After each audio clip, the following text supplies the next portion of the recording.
Welcome back. It's now time to bring you a feel of the markets tonight. Here's what the market wall looks like on Business Line.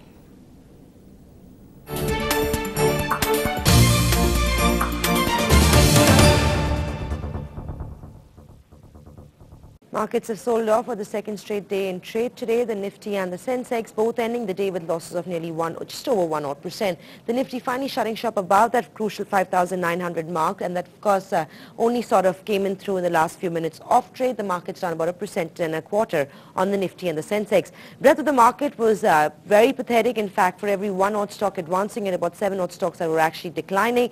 Broader markets as well. You saw the small cap index that saw a huge cut coming through, down about 3.5% in trade.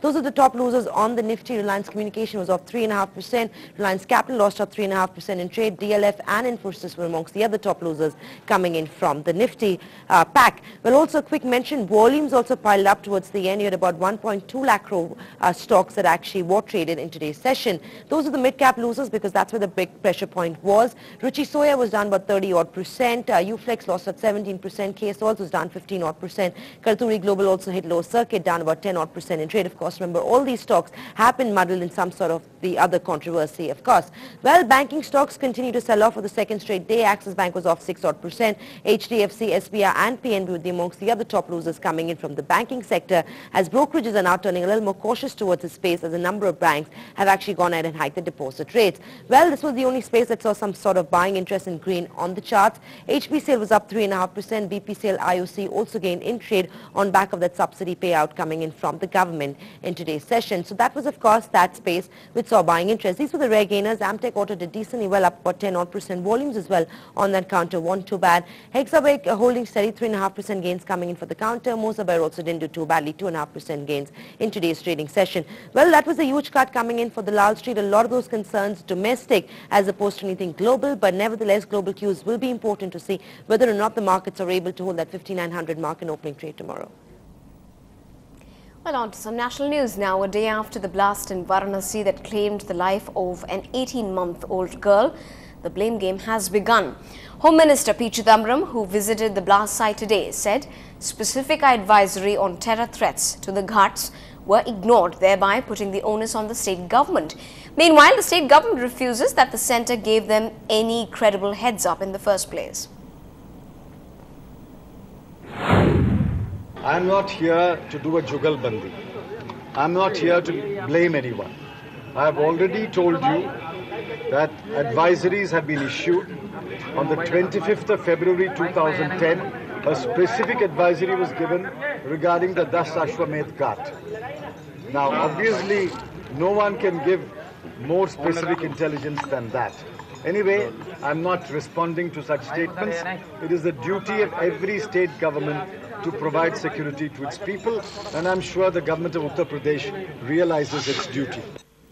Well, moving on to some sports news now. After a comprehensive 5 wickets victory against the Kiwis yesterday, both the teams have arrived here in Chennai City today for the final clash at the M.A. Chidambaram Stadium on Friday. In the final match, once again the Kiwis would look to break their losing jinx, whereas Gautam Gambhir-led Indian team will be trying its best to continue its winning momentum before the team leaves for the South Africa series.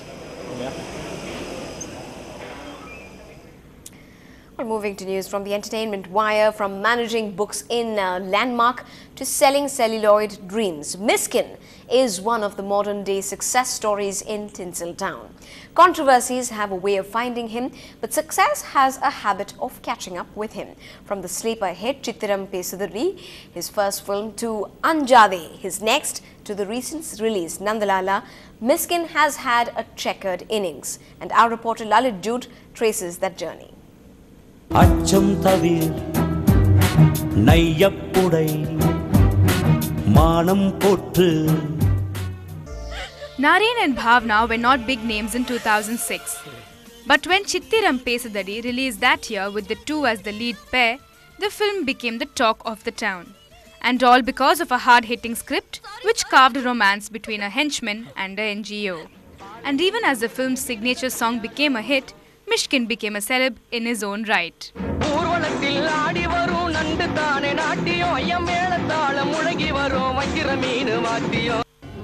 In 2008, Kollywood again sat up and took note of Mishkin when he gave us Anjade. Romantic hero Prasanna was cast as a villain, and how? The story followed the dynamics of friendship between two strong guys. Well scripted. Any wonder the film went on to become the biggest blockbuster in that year?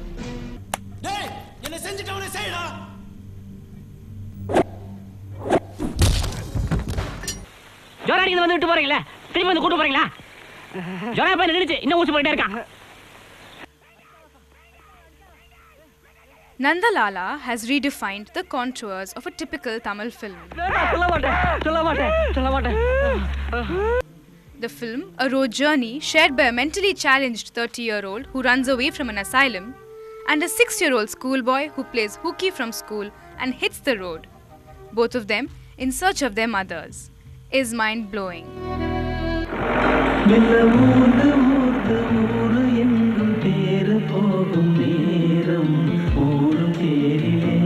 Whatever the reason, Nandalala is one of the few films which had critics raving in the superlatives. And now we hear that Mishkin is moving to Bollywood. He's planning to cast eye candy John Abraham in a high-voltage thriller. In Chennai, with Lalit Jod, Shruti for NDTV Hindu. And we spoke to the director turned actor himself about the shift in the genre this time around and why the Ilayaraja factor has been so special to him. See, as a scriptwriter, I have to write different scripts. See, what has happened after completing my Chitram Pesni, my first movie, I wrote the script. Yes.